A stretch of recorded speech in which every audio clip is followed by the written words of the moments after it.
各位觀眾朋友，我係小楊。而家對香港人講，北上已經成為生活常態。週末上內地飲茶、行街、探親或者短途旅行，甚至長期喺內地返工住宿都好常見。內地酒店選擇多，價錢平，環境新淨，比起香港性價比真係高好多。不過我想問各位一句真心話，大家北上住酒店係咪淨係識得睇評分、睇裝修、睇乾唔乾淨？9成旅客，包括好多成日北上嘅老朋友，都忽略咗一個好致命嘅細節，真正會令你破財、惹官司、被勒索，甚至泄露私隱嘅陷阱。近期國內各地警方都通報過無數同類案例，好多香港遊客、獨自北上嘅女仔、一家大細出行嘅家庭，都係因為見到某啲嘢冒起疑心、貪心、好奇，或者以為係酒店標準配備，結果輕則幾百幾千蚊被盜賊，重則被人敲詐勒索，捲入糾紛，仲有私隱徹底外泄，返到香港都甩唔到身。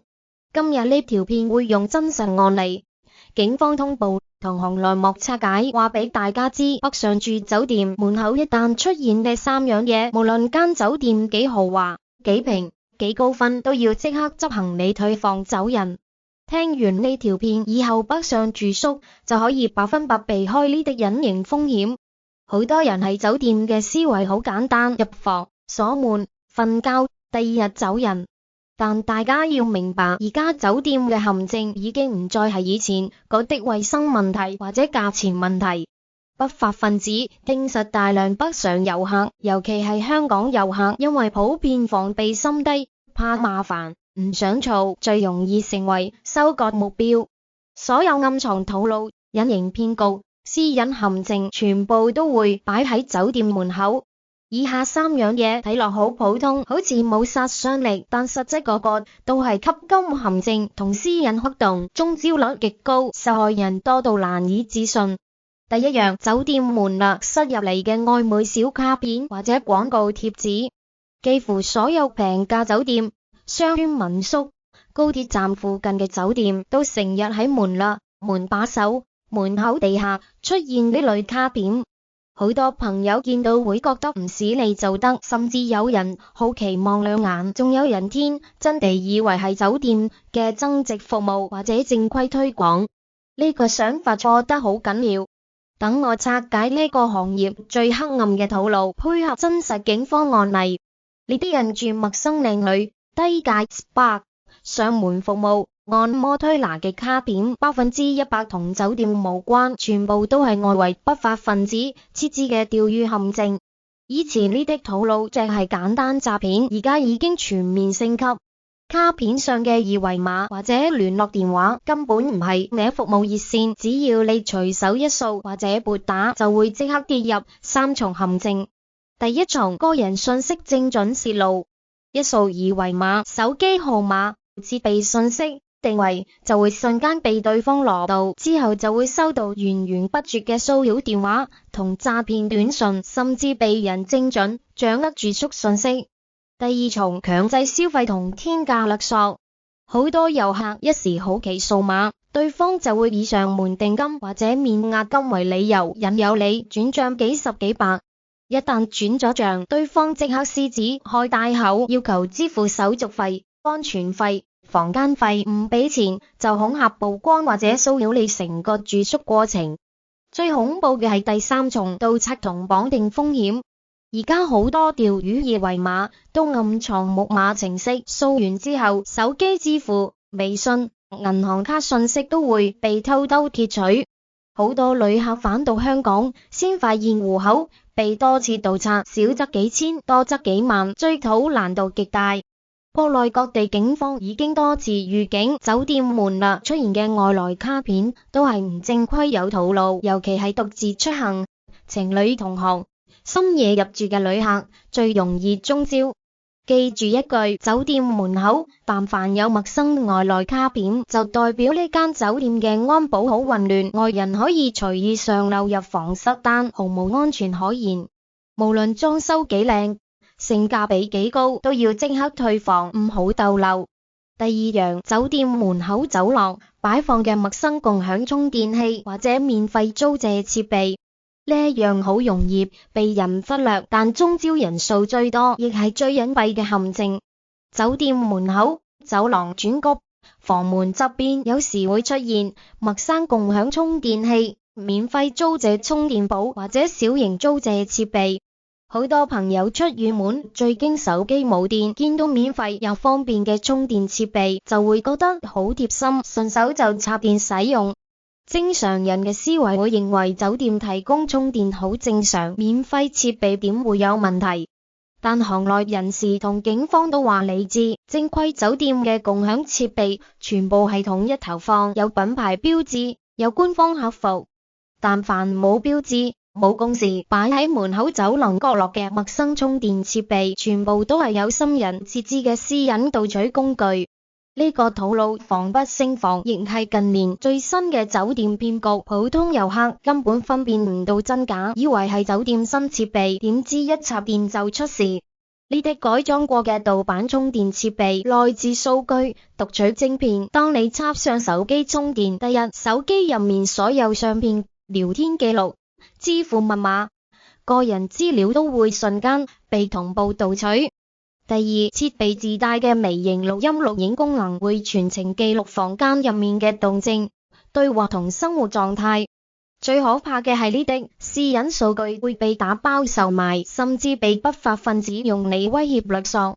曾經有真實案例，一對情侶北上遊玩，入住平價酒店，順手用咗門口陌生共享充電器，返到屋企之後，長期被人騷擾勒索，對方掌握晒佢哋房間入面嘅私隱，想報警都取證困難。好多人會疑惑，酒店點會容許外人擺設備喺度？真相係好多低端酒店同民宿老闆為咗賺佣金，默許不法分子上樓擺放設備，完全唔理租客私隱安全。所以大家記住，北上住酒店門口走廊，見到冇品牌、冇公示、陌生擺放嘅充電設備，絕對唔好掂。見到呢啲嘢，就證明呢間酒店管理混亂，放任私隱風險，即刻搬走，一定冇錯。第三樣，睇落好貼心好福利，實質最危險，90%遊客都會放鬆警惕。房門把手、房門地下掛住或者擺放嘅陌生免費禮盒、飲用水、零食、歡迎禮品。好多酒店都會有歡迎，例如大家習慣咗入住有小禮物同免費水，所以一旦見到門口有禮品，下意識就覺得係酒店贈送嘅福利，開心收納，完全唔會設防。但警方統計，近年大量入室盜竊、精準詐騙、未遂作案，全部都係用呢招做鋪墊。不法分子同小偷團隊會提前踩點，針對商圈、景區、高鐵站周邊人流大嘅酒店，隨手喺門口擺放免費禮品。佢哋嘅目的根本唔係送福利，而係精準判斷房間入面有冇人，同時測試租客嘅警覺性。第一個風險係標記鎖定目標。佢哋放完禮物之後會暗中觀察，如果你開門攞走咗禮品，就代表租客防備心好低，容易落手，呢間房就會被重點標記成作案目標，夜晚就好容易遭遇叫門、試探開門、入室盜竊。第二重風險係禮品暗藏隱患，呢啲來路不明嘅零食、飲品、香薰禮盒可能暗藏安眠藥、刺激性粉末或者微型定位器。有遊客曾經食咗門口免費零食，成晚頭暈眼瞓、意識模糊，第二日起身先發現隨身財物被洗劫一空。第三重風險係洩露入住信息。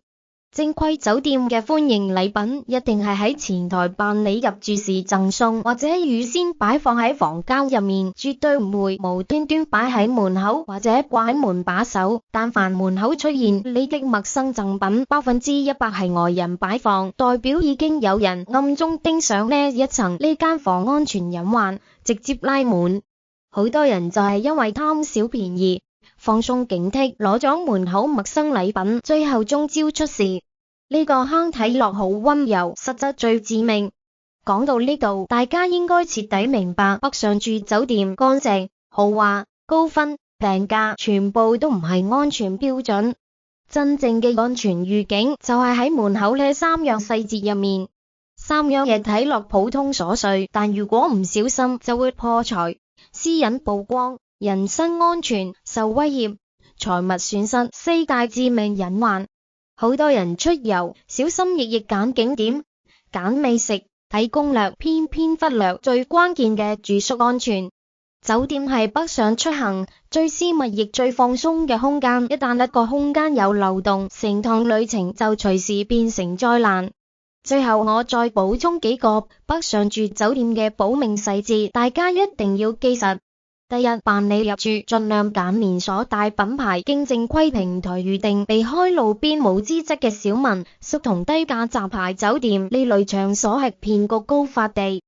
第二，入住第一時間檢查門口、門罅、走廊，如果發現以上3樣嘢唔好掂亦唔好清理，直接聯繫前台質疑，果斷退房。